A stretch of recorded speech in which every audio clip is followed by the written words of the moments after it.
remember Andy when I started working. The first job I had as a leader, I had to hire people, and Andy was one of the first people that came in the building that I hired. So that's how I originally met Andy. Was I actually hired him to work for me many years ago. Yeah, and I remember when he walked in, he didn't look like the typical person that was going to come into a corporate office. He had earrings on. I think they call them gauged ears. That I thought, wow, who is this guy?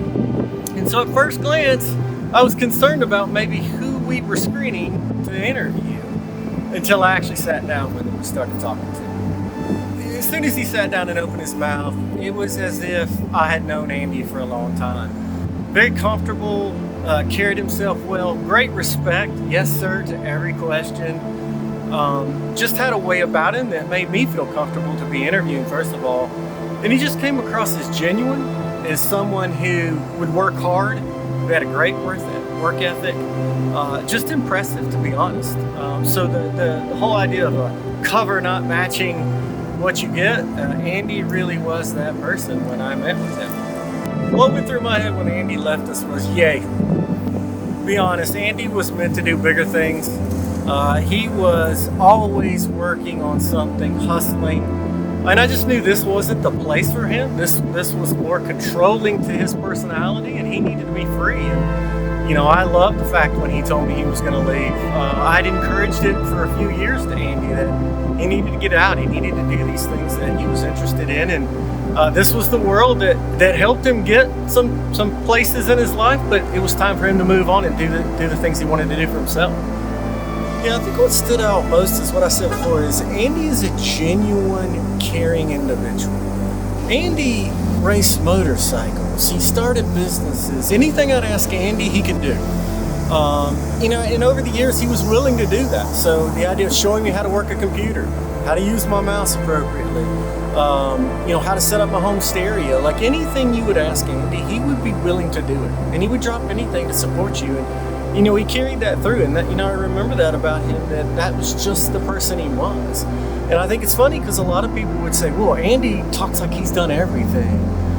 He's like done this and been a race car driver and all these things. And I'd be like, but this is a guy that can back up everything he's ever done because he's done it. And when you talk to people like that are driven and just really authentic, that was Andy. And I just felt like that's what really kept me connected to Andy, because then I got a deep friendship with him and his family and his life. And he is really protective of those people in his life, and he wants them to be part of it. And he made sure I was part of his life, whether he was here at work or whether it was outside of here. So I'll never forget that, and still do. Still hang out with him today in that same sense, and that's because of him and the friendship and just the camaraderie we had together that just won't change.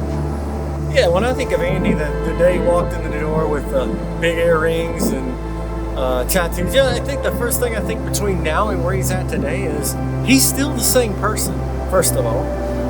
But what I would say is just the maturity of a person that Andy has brought. I think about his family, I think about his kids, the way he interacts, and I tell him all the time, like, how proud I am. Because I am proud. You think of someone that you hire at that young age, how successful he's become. He's been true to himself, and he's been true to those around him and his friends. And when I think about now, just the maturity level of seeing him as a father, interacting with his kids, goal-oriented in a way that just, I haven't seen anybody. It's like when he thinks about something, he goes for it. And so just seeing how he's able to do that, and his maturity level in terms of just growing into a great father and friend and family member, it's incredible to see that progress. And it's incredible to see someone so successful staying true to themselves all those years.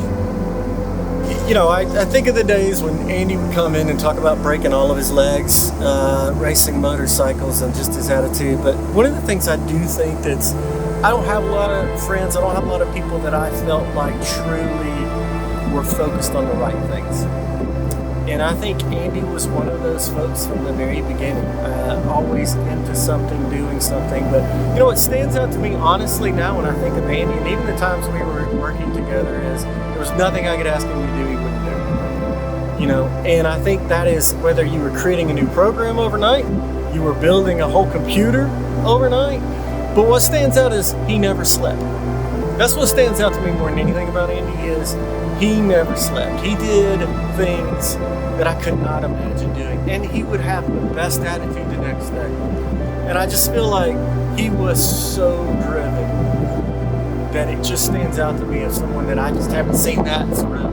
A lot of people just come through these doors. I've seen a lot of people over 25 years here, and I've not seen anybody like Andy, to be honest. So, just, I guess that stands out to me when I think of Andy.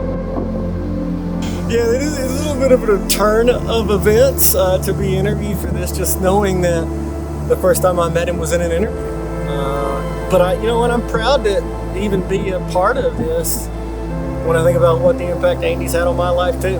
I mean, being the first person that I interviewed to now, years later, being on the other end of it. So it's actually exciting, and it's exciting to see just sort of what he's done in the world and what he'll continue to do.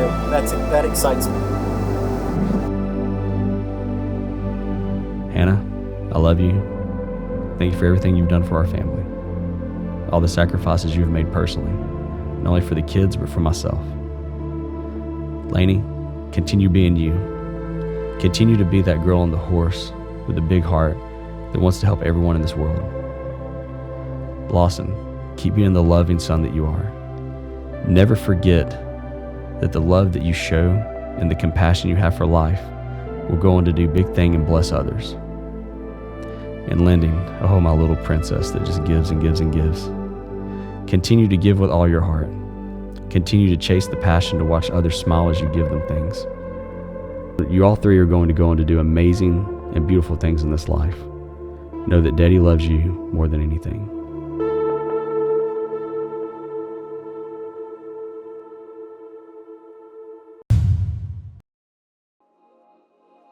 All right, guys, so today's going to be a fun one. Obviously, we got trading that we're about to live stream on YouTube. But secondly, today we've got news coming out at 4 o'clock.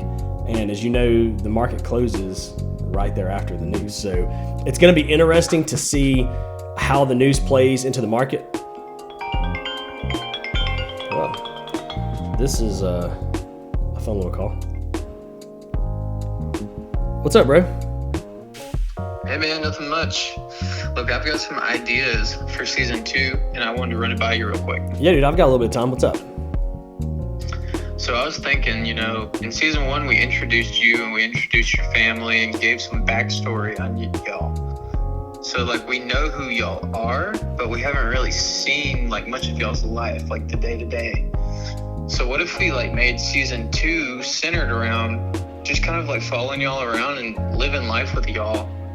Because y'all go on some awesome vacations, y'all go to these dirt bike events, y'all do some really cool stuff. I think it'd be really good content. Dude, I love it. That's actually what I wanted to start showing people. Obviously, after season 1 kicked off, it was more who is Andy and Hannah and the family. So to be able to do that, I think it's great. And with that being said, I think I've got an idea for you. Oh yeah? Hit me. All right, bro. Hear me out.